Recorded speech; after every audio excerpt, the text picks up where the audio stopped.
Hello and good morning and welcome back to the Grey Cricketer Podcast, brought to you by ACO, India's leading digital insurance. You know what, Sam Perry? Our dear friend Virat Kohli may need some insurance from the wrath that is data. Now, today we're not speaking about that. That will be out on the main podcast at the end of this Ashes Test match. There's a Test match to be won. Australia can win this series 4.9-0. Fuck off, okay? We're on the verge here, Pez. The writing's on the wall. There's not many days left of Australian men's Test cricket left in this summer for us down under. But you know, England have had a crack. They've had unbelievable conditions to try and compete in this game, and they're so far behind that it's embarrassing. Thoughts? Yeah, mate. First thing here, England bowled out for 188. I hope you don't mind that this is just going to be a laissez-faire review. Like, it was 17 wickets yesterday. 17 wickets fell in the day. England had plenty of poles. England had a bit of fun either side of it, but it was just Cummins' relentlessness. 4 for 45. England all out 188. You know, 2 out, all out. We've seen the show before. Conditions, a bit of overhead stuff. The deck isn't easy, but it's not ridiculous. Pretty good batting day, really, and just not good enough, not up to it. And Australia, Australia emerged with a 115-run lead. Okay, a couple of things that happened. So Mark Wood bounced the shit out of everybody at the start, really successfully, except for Nathan Lyon, who is just an unbelievable hooker of the ball, and fucking he dealt with Wood so well that he got Wood taken off. Wood was going over the wicket to him, and everything that he did was just so he got Wood to change his angle to him and just dispatched him regardless. One of them went over the fucking grandstand. Like there was kids scurrying onto the road to get the ball. Wood was to that point like fixing up his figures, having gone at fucking 10 and over before then, and then Lyon just destroyed them again. Wood ends up going for over 100. And Australia, everything's just moving really quickly. Australia end up getting 50 or 60 runs, but they're bowled out, and then we just watched the procession, man. You know, like Rory Burns comedy. You know, he was out nicking. They didn't appeal or review properly. Okay, no worries, just run him out, run out the dog. Yeah. Marnus, good fielding. Burns, Crawley kind of burns him, but just poor running all round. Anything on that, mate? Like Rory Burns, I feel sorry for him, mate. He'll be fine. He'll be fine back in England, I'm sure. You know, like he'll go well, but he's just been sorted out deluxe. He's got 1 innings left, I guess, on this tour. Yeah, I still fancy that he'll play in the first Test match. I'm just shocked that Haseeb Meda's got 8 innings in Australia when we all knew this was going to work out from about 3 months before he came.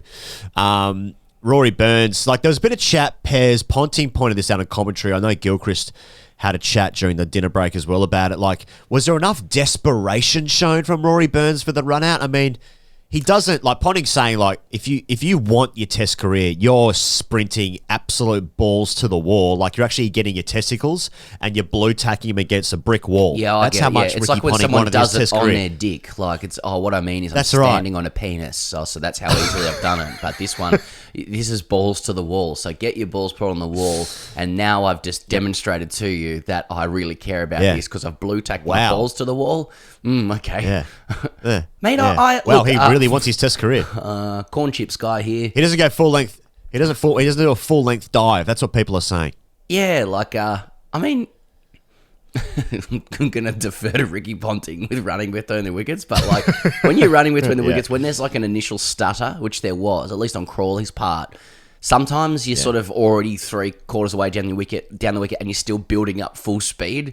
You know, and so the dive isn't really, you're not there for the dive, or it's all happening too quickly. I don't know. I mean, yeah, maybe the dive's better. I'm not sure. Yeah, I mean, to be fair, pretty fine margins. I don't know. Yeah, and not even the Aussies didn't even think it was just definitely out when he hit the stumps as well. So maybe Burns thought he was safe. I don't know. Anyway, Australia's taken like 12. Australia's taken like 12 wickets here in this innings. 13 wickets this innings. The run out, didn't think it was out. It was caught behinds. Didn't think it was out. They're reviewing shit. They're not reviewing stuff. It's like no one ever knows. No one ever knows. It just feeds into the sense of the last week of school with his tests. There's some loose shit happening. Mate, Crawley was looking amazing. I don't give a fuck what anybody says. He was looking great, but like you could. credit to Crawley. Like, Cummins celebrated that wicket of his more than he seems to have anything else. Like, because Crawley was dealing with Cummins in Sydney, and it started to do it here as well. Just anything short, anything wide, anything full, just looking to score was looking really good. But he was out-thought. So head under the lid, little nip backer from Cummins. That was kind of his ball this innings. And inside edge onto pad, head takes it and then starts doing this very ostentatious alligator clap. And that was the bin lid. Is that right? Is that the source of this celebration? The bin lid. Yeah. Apparently he's calling himself the bin lid or something, because I think he's just swallowing everything up. So that's what that was. Yeah. Okay. Fucking love Hetty. Hetty might be first beer on the team sheet. Yeah, I think so. Mate, there were like one UK journo texted me saying, "What's the origins of that celebration from Travis Head?" As though I would know. I was like, I actually thought he was he's just like, you got to review it to start with, and then I thought he's clapping like an alligator. Maybe like sometimes one of the sledges of someone who can't catch is you're catching it with alligator hands or crocodile hands. I thought maybe that was a sledge, but no, he's the bin lid. Righto, Mate, it was actually in tribute to a French swimmer who'd gone swimming in the Northern Territory and he'd been swallowed by a crocodile. So it was a tasteful celebration. That's nice. Yeah. Mate, every year there's like 17 French people get eaten by crocodiles in Darwin. Every year. That was for when you, are they going to learn these damn French? Yeah. His friend Serge. Okay, so Root was gone. Right. So that brought so little mini partnership, 49 runs. Milan and Root, the most likely bats, the guys who look like they can actually play. Milan was kind of strangely sedate in this innings.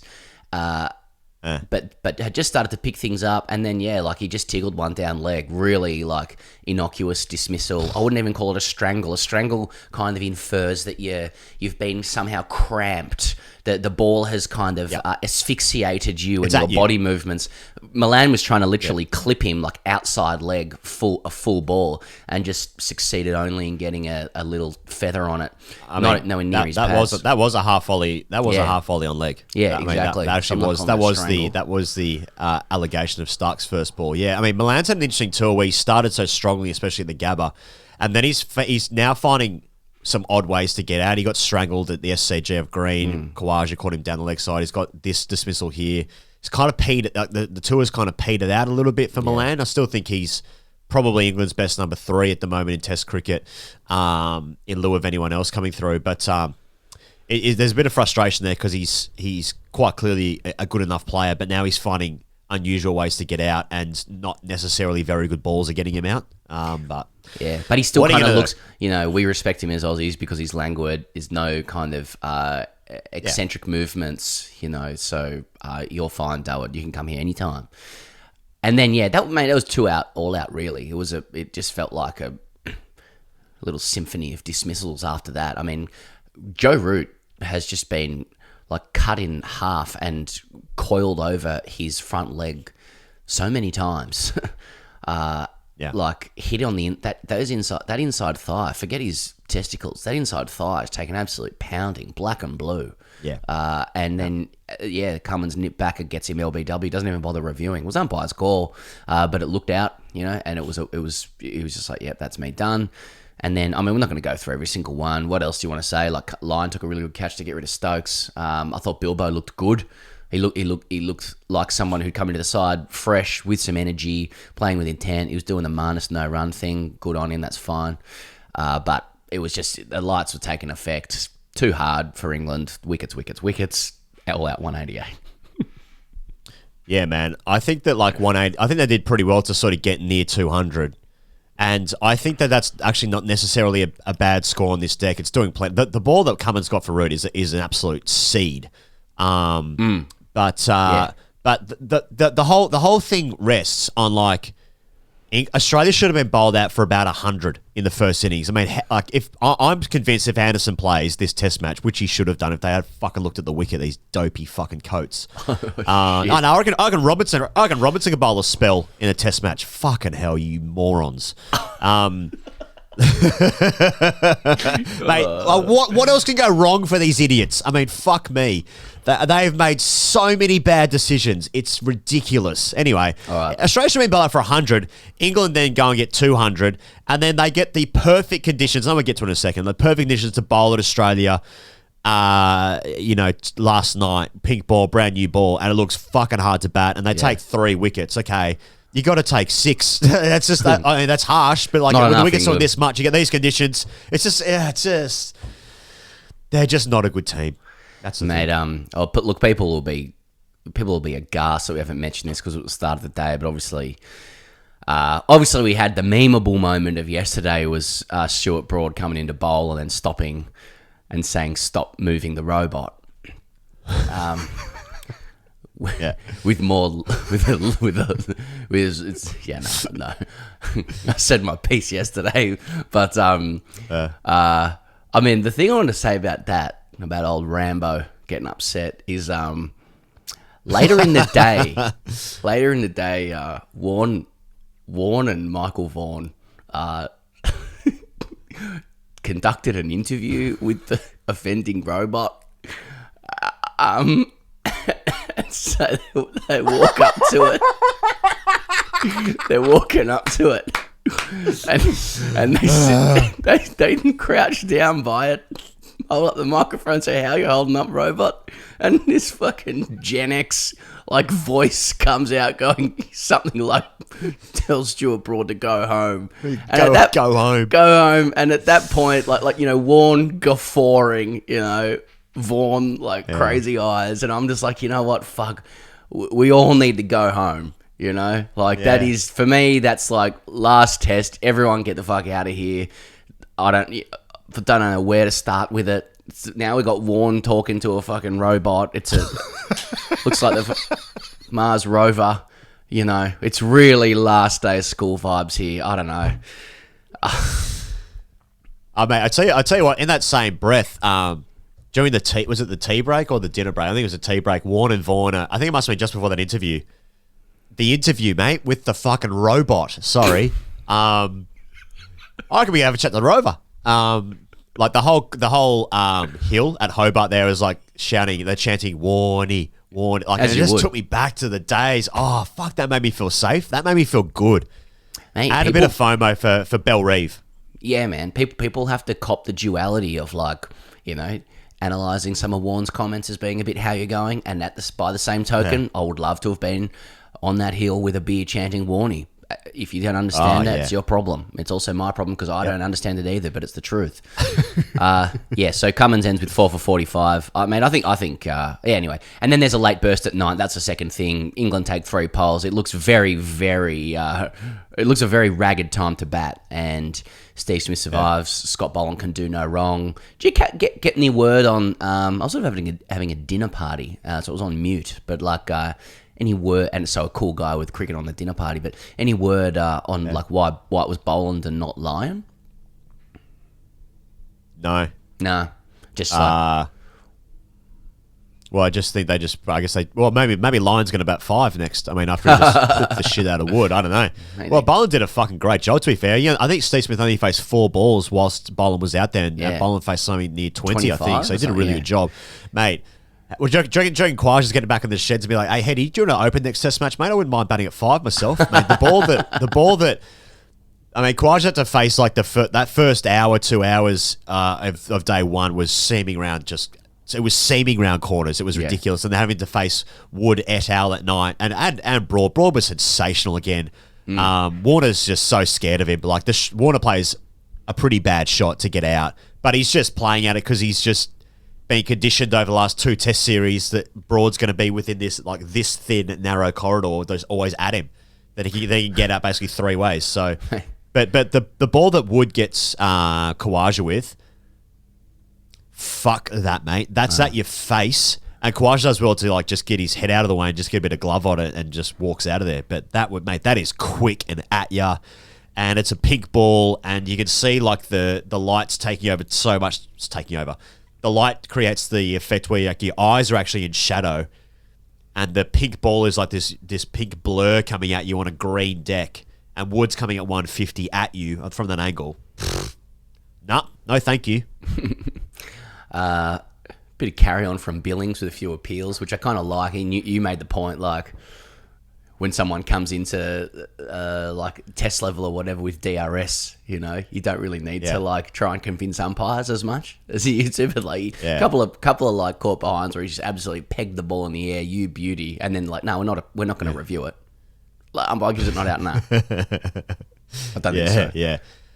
I noticed Verena did that in the South Africa India series as well, because he had just guys who have that much experience with the DRS. They seem to just behave differently, and they're convinced over stuff, or they're trying to convince an umpire, or they're not that great. It obviously takes a lot of practice, but me at home, I've got a few ideas about how to use it. So listen to me. Okay. So what do you reckon about today? He goes, what does today hold? I think it could be done today, given that it was 17 wickets yesterday. Or maybe, I don't know.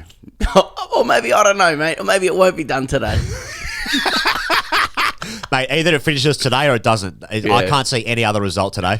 Mate, I think if Australia can make it to the night session, how's Rory Burns going to go, and the rest of them, to be honest? Like, Australia's just at them all the time. If Australia are bowling with a new ball at night, or a new enough ball tonight, that looks like a 6 to 8 wicket session, I reckon. Every ball could be doing something. Boland got hit in the hand a few times, and I couldn't really tell by Wood last night. I couldn't tell if he was trying to slow the pace of so he could do an extra over, or he actually was pinned on the bowling hand. So I just hope he's okay. But yeah, that could be a factor, I guess. But we'll see more when they turn up to the ground this morning. But mate, I think it could be over today. And I think if Australia have anything in excess of 275, it won't be even close. If it's less than that, that means England have bowled Australia out for like 120, which means an England will be bowled out for about 40. That's the difference in these two teams. So it's going to be 4-0 fuck off. It's going to be 4.9-0 fuck off. But you know what? I thought Billings showed heaps in the first innings, and I'd be keen to see him bat again. And also, he's a nice guy, so that's something to look forward to. Yeah, that's right. That's right. I mean, I think it'd be interesting this afternoon with Wood, because he just bumped everybody out apart from Lyon. I just wonder if he'll try that again, even with guys further up the order. It was too quick, and they were too afraid. Guys were literally like, their legs were splayed, like just getting in a half ducking position as he was about to bowl it. So there's a little subplot to look forward to, but otherwise, could be done today. Otherwise, it'll be early tomorrow. Hashtag AskTGC. He goes, thanks to our a wonderful supporters at ACO. Hugo Ali writes in. He's got no avatar or anything, but his name's Hugo Ali, and he writes, perfect. Why is MARNUS disrespected by all Oz media? So he's either referring to MARNUS, Labuschagne, or Manus Island, which is part of the Manus province in northern Papua New Guinea, and is the largest of the Admiralty Islands, fifth largest island in PNG, and also, sadly, and what they call euphemistically an offshore processing centre in Australia, which is actually just inhumane shit Australia does for asylum seekers and refugees. So I'd love if Manus Island was disrespected by all Oz media on that front, but I think he's talking about MARNUS. I'm not sure MARNUS is disrespected by all Oz media. Like, I think it's more duality stuff. It's best bat, love him, number one in the world. Can't believe we've got a batter that's come through, and we really love his runs, and we'll eat all of his runs up greedily. And then the other side of it is like he just has a lot of childish, immature affects on the field, and as he becomes more senior and more important to the side, I think people just want to see him just smooth off a couple of those childish edges if possible. I think he's got a good. I think he's quite funny, and there's as they'd say, a bit about him, and I think he'll be fine. But I wouldn't say he's disrespected by all Oz media, would you? No, I wouldn't. I love that. I think that he is unsledgeable in that he just loves every facet of cricket so much, like a child.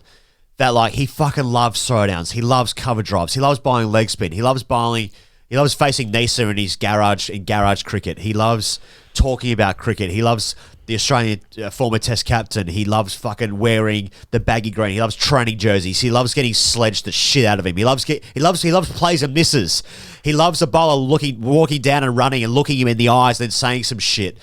He loves sledges about his friends and family because it's all cricket. I love cricket so much that if you say like the meanest thing possible to him, he'd be like, "Oh, how good's this? How good is sledging?" It's a fucking. I love it. Yeah, you're so right. Yeah, it's good, mate.